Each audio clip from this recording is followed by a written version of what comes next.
ഞാൻ ആളില്ലെങ്കിൽ ഗൈസ് ഇനി നമ്മൾ ഈവനിങ് സ്പെഷ്യൽ എന്ന് പറയുന്നത് മുട്ട പപ്സാണ് ഉണ്ടാക്കുന്ന. വേറെ ആരുമല്ല, എൻ്റെ ഭർത്താവാണ്. ഭർത്താവ് നോക്ക്.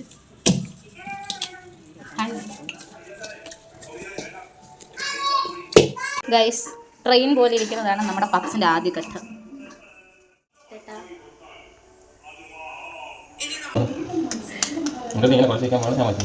ഗൈസ് ഇത് നമ്മുടെ പപ്സിൻ്റെ ലെയറാണ് ചിത്തണ്ണി കുഴയ്ക്കുന്നത്.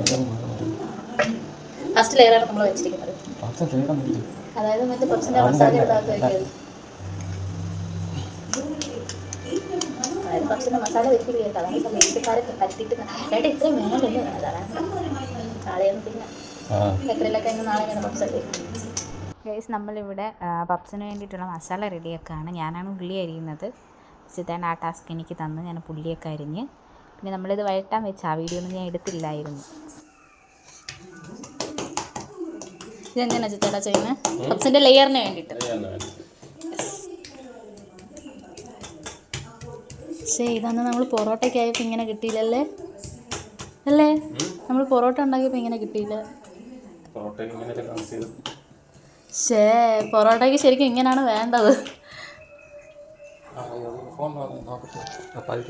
ഇത് നല്ല പേപ്പർ പോലെ പരത്തണേ.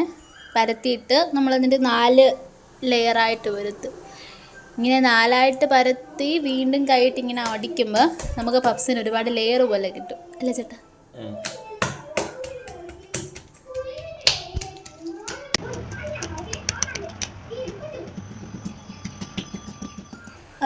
ഗൈസ് ഇനി നമ്മളിത് നമ്മളുടെ പപ്സിൻ്റെ രീതിയിലോട്ടൊന്ന് പരത്തിയെടുക്കുകയാണ്. നമ്മൾ ആദ്യമായിട്ടാണ് ഇത് ഉണ്ടാക്കുന്നത്. അപ്പോൾ അതിൻ്റേതായിട്ടുള്ള കുറച്ച് തെറ്റുകുറ്റങ്ങളൊക്കെ കാണും.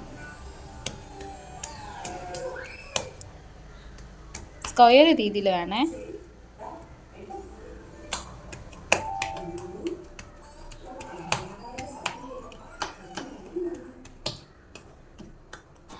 നമ്മളിത് ആദ്യം തന്നെ പപ്സിൻ്റെ ഉള്ളിലുള്ള മസാല റെഡിയാക്കിയിട്ടുണ്ടായിരുന്നു. അത് നമ്മൾ പരത്തി വെച്ചിരിക്കുന്ന പപ്സിൻ്റെ ലെയറിലോട്ട് ഇത് ഫില്ല് ചെയ്ത് വെച്ചാൽ മതി.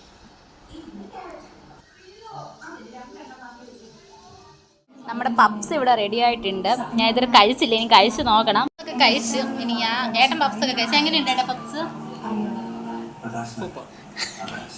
സ്വന്തമായിട്ടുണ്ടാക്കി സ്വന്തമായിട്ട് സംതൃപ്തി വരും എന്നൊക്കെ പറയത്തില്ല. അത് ഏട്ടൻ്റെ വേറൊരു ഫാനിനെ ഞാൻ കാണിക്കാം. ഏട്ടൻ എന്തുണ്ടാക്കിയാലും സൂപ്പർ എന്ന് പറയുന്ന ഒരാളിവിടെ. സീതു പപ്സ് എങ്ങനെയുണ്ട്? പപ്സ് എങ്ങനെയുണ്ട്? സൂപ്പറാണോ? ഗൈസ് നമ്മൾ ആദ്യമായിട്ടാണ് വീട്ടിൽ പപ്സ് ഉണ്ടാക്കി.